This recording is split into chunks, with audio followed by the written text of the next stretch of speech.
So guys welcome back to the channel. पिछले video में हमने देखा एक्स ब्रैकेट में वाई प्लस जेड का प्रोग्राम। तो आज के वीडियो में बात करेंगे write a function to exchange the value of two variables से एक्स एंड वाई। और इसमें हमें अज्यूम करना है कि एक्स और वाई एक ग्लोबल वेरिएबल है। तो इसका प्रोग्राम हम कैसे लिखेंगे और इसका लॉजिक बिल्डिंग कैसे होगा, सब कुछ मैं बताऊंगा। प्रोग्राम को लास्ट तक ज़रूर देखना।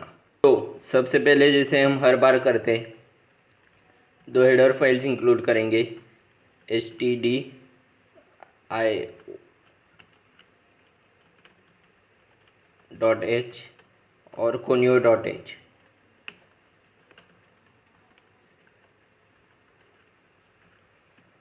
उसके बाद यहाँ हम पहले फंक्शन नहीं लिखेंगे, तो पहले हम वेरिएबल्स डिक्लेयर करेंगे। तो यही है ग्लोबल वेरिएबल्स।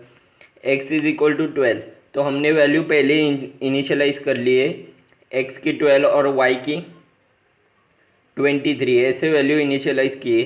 तो ये सबसे ऊपर क्यों किए? क्योंकि जो भी फंक्शन हम इसके बाद लिखेंगे ब्रैकेट में, ये जो भी हमने वैल्यूज लिखे ये सबको एक्सेसिबल रहेगा। तो यही मैं बताना चाहता हूँ कि यही है ग्लोबल वेरिएबल। मैं यहाँ बाजू में लिख देता हूँ, जी ग्लोबल वेरिएबल डिक्लेरेशन। तो यहाँ पे ग्लोबल वेरिएबल का डिक्लेरेशन हो चुका है। इसके बाद ये अपना डेटा टाइप है और इसके बाद ये फंक्शन नेम है एक्सचेंज। तो एक्सचेंज फंक्शन नेम है, इसमें हमने कोई डेटा टाइप पास नहीं किया क्योंकि हमने डेटा जो भी वेरिएबल है वो ग्लोबल कर दिए, तो इसमें पास करने की ज़रूरत नहीं। उसके बाद इन टी, एक वेरिएबल और लेंगे इन टी। उसके बाद print f backslash n values before exchanging are. तो वैल्यूज जो कि हमारे पहले एक्सचेंज करने से पहले है, तो वो वैल्यूज क्या है?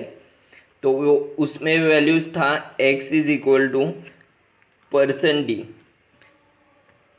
Comma y is equal to percent d backslash n फिर x कॉमा वाई। तो जो भी वैल्यू x कॉमा वाई में वो यहाँ प्रिंट हो जाएगी। उसके बाद t is equal to x, x is equal to y और y is equal to t. तो ये लॉजिक जैसे स्वैपिंग का है उसी तरह थोड़ा बहुत है। इसमें सिर्फ ग्लोबल वेरिएबल्स क्या है और थोड़ा माइन्यूट डिफरेंस है। उसके बाद print f backslash n values after exchanging are. तो वैल्यूज आफ्टर एक्सचेंजिंग क्या रहेंगे? परसेंट डी, जो ऊपर लिखा था वैसे ही सेम आएगा, और कॉमा में y is equal to percent D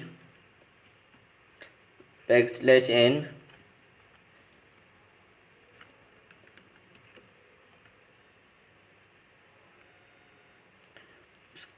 इसके बाद ये फंक्शन क्लोज हो जाएगा इधर। उसके बाद इंट मेन, जो कि हमारा मेन फंक्शन है। ये जो वॉइड मेन लिखा है ये फंक्शन नहीं है हमारा, ये मेन फंक्शन नहीं है, ये हमने इसमें एक यूजर डिफाइंड फंक्शन लिया है। इंट मेन जो है वो हमारा मेन फंक्शन है। तो उसके बाद print f enter value for x. तो एक्स के लिए कोई वैल्यू हम इंपोर्ट करके लेंगे।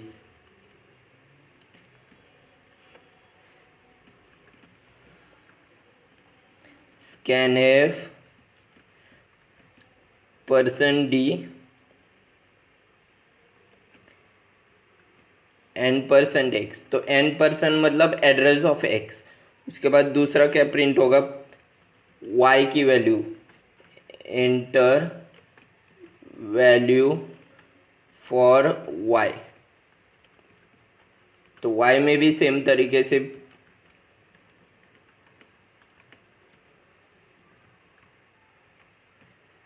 N percent Y. उसके बाद एक्सचेंज, तो एक्सचेंज फंक्शन कॉल होगा और एक्सचेंज फंक्शन में जो भी है वो इधर प्रिंट हो जाएगा, फिर उसके बाद रिटर्न 0 और उसके बाद ब्रैकेट एंड हो जाएगा। तो ये तो था program to exchange two number से एक्स एंड वाई। तो इस प्रोग्राम में पहले सेव कर लेते हैं, हम एक्सचेंज नाम से सेव करेंगे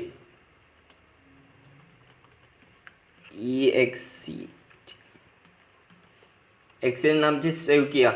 उसके बाद एक बार कंपाइल करो, 0 एरर्स, उसके बाद रन करो। So enter value for x and y. तो हम एक वैल्यू एंटर करेंगे, एक्स में 25 और वाई में एंटर करेंगे 56।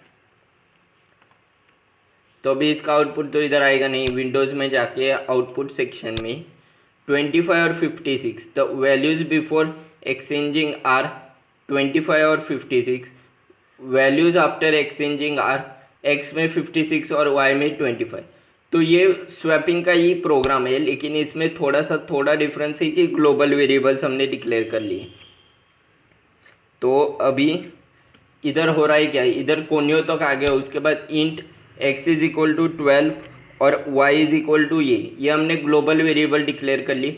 ये जो वेरिएबल्स है लोकल और ग्लोबल में एक फ़र्क रहता है, लोकल वेरिएबल जो है वो सिर्फ हम उसी फंक्शन में यूज़ कर सकते हैं, ग्लोबल वेरिएबल्स हम थ्रू आउट द फंक्शन, मतलब ये जो ब्रैकेट है ये वाला रिटर्न के इधर तक वो वेरिएबल्स हम यूज़ कर पाएंगे, क्योंकि ये हमने ऊपर डिफाइन किए कोनियो के बाद। अगर ये वॉइड एक्सचेंज में डिफाइन करते तो ये देखो इंट टी जो है ना वो लोकल वेरिएबल है, क्योंकि वो इंट अंदर है इसके अंदर।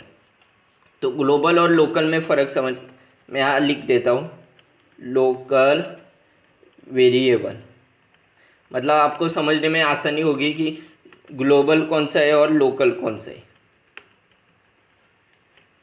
तो ग्लोबल हमेशा ब्रैकेट के बाहर आता है, सबसे ऊपर आता है, और लोकल जिस फंक्शन में हम यूज़ कर रहे हैं उसमें आता है। तो कोनियो के बाद आएगा, कोनियो के बाद डायरेक्ट किधर आएगा, इंट मेन में आएगा जो कि मेन फंक्शन है। उसके बाद प्रिंट क्या होगा, एंटर वैल्यू फॉर एक्स, फिर एक्स में एक वैल्यू जाएगी, फिर एंटर वैल्यू फॉर वाई, फिर वाई में एक वैल्यू जाएगी। उसके बाद एक्सचेंज फंक्शन रन होगा, एक्सचेंज। तो एक्सचेंज फंक्शन जब रन होगा, ये फंक्शन रन होगा, तो ये चेक करेगा कि ऊपर इससे रिलेटेड कुछ है क्या। तो जब ये फंक्शन होगा तो ये देखेगा कि इस लाइन पे वॉइड एक्सचेंज जो कि हमारी फोर्थ लाइन है उस पर एक फंक्शन है जो कि एक्सचेंज को रिसेंबल करता है। तो इसमें जो भी है वो प्रिंट हो जाएगा, int T local variable declaration, ये जो भी है इसमें स्वैप होके आ जाएगा, और फिर value of exchanging are x plus y, तो इधर तक प्रिंट हो जाएगा, फिर ब्रैकेट टर्मिनेट होके ये। और आप सोच रहे होगे कि ये वैल्यू जो है 12 और 20 थी, ये तो कहाँ इधर यूज़ ही नहीं हुए। तो मैं बताना चाहूँगा ये जब एक्सचेंज रन हो रहा है तो इसके बाद ये वॉइड एक्सचेंज में आ रहा है और फंक्शन डिक्लेयर कर, तो इसी में किधर हमने ये वैल्यू यूज़ नहीं की, ये हमने ग्लोबली डिफाइन की। मतलब ग्लोबली डिफाइन मतलब क्या, अगर हमें चाहिए तो हम यूज़ भी कर सकते हैं, अगर हमें नहीं चाहिए तो भी हम नहीं भी यूज़ करते। तो यही डिफरेंस रहता है ग्लोबल वेरिएबल। अगर यहाँ हम लिख देते t इज इक्वल टू 1, तो अगर हमने t को और कुछ इनिशियलाइज कर लिया इस फंक्शन में यूज़ करने के लिए तो वो नहीं यूज़ हो सकता, क्योंकि t ऑलरेडी डिफाइंड है फंक्शन में। लेकिन ग्लोबल वेरिएबल क्या रहता है, आप एक बार डिफाइन कर सकते हो उसे ग्लोबली, और अगर आपको वो नहीं चाहिए तो आप दोबारा लोकली उसे कुछ और भी डिफाइन कर सकते हो, जैसे इधर लोकली मैंने कुछ और भी डिफाइन कर लिया। और इसका लॉजिक जो है वो आपको समझ में आ ही गया होगा। t is equal to x, तो एक थर्ड वेरिएबल है जिसमें x की वैल्यू जाएगी 12 t में जाएगी। फिर x is equal to y, तो y की वैल्यू जो है 23 वो x में जाएगी, तो x में आ जाएगा 23। फिर y is equal to t, तो y में आ जाएगा 12। मतलब मैं एक एग्जांपल बोल रहा हूँ, अभी जो आउटपुट में वैल्यू देखा वो जैसे आप डालेंगे मैं ग्लोबल वैल्यूज लेके, लेकिन ये वैल्यूज यूज़ नहीं होगी, तो फिर वैसे आएगा x में 23 और y में आएगा ये स्वैपिंग का ही लॉजिक है। अगर आपको इसका लॉजिक समझना है तो आप पिछले वीडियो को मैं आई बटन में ऊपर लिंक कर दूंगा, वो देख लीजिए आप।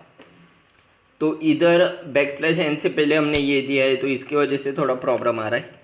देखो अभी आपको आउटपुट दिखाता हूँ मैं फिर से एक बार, कुछ और वैल्यू डालते हैं, enter value for x suppose 3 डालते हो और y में 4 डालते, तो इधर कोई भी वैल्यू दो उससे इधर कोई डिफरेंस पड़ेगा नहीं। तो फिर विंडोज़ में जाएंगे, देखो वैल्यू बिफोर एक्सचेंजिंग का 3 and 4, वैल्यू आफ्टर एक्सचेंजिंग का 4 and 3। तो यही मेरे को दिखाने का था कि ग्लोबल वेरिएबल के हेल्प से आप वेरिएबल्स कैसे डिक्लेयर कर सकते हो, और अगर उसमें जो वैल्यू है वो हमें नहीं यूज़ करनी तो वो कैसे हम नहीं यूज़ कर सकती। तो यही था आज का program, to exchange two values, या सिंपल शब्द में बोलूँ swapping of two numbers using third variable, using global variables, I mean to say local variables और ग्लोबल वेरिएबल। इसमें डिफरेंस समझना बहुत इंपॉर्टेंट है। ग्लोबल वेरिएबल्स क्या होते हैं कि जो हम ग्लोबली डिफाइन करते हैं, मतलब कि इंडिया ये एक ग्लोबल कंट्री है और उसमें महाराष्ट्र ये एक लोकल कंट्री है, सॉरी लोकल ये। तो इसके हिसाब से आप डिसाइड करो कि इंडिया ग्लोबल और महाराष्ट्र लोकल। तो गाइस मुझे लगता है आपको ये प्रोग्राम समझ में आ चुका है। तो अगर आ चुका है सो लाइक करो और thank you for watching this video.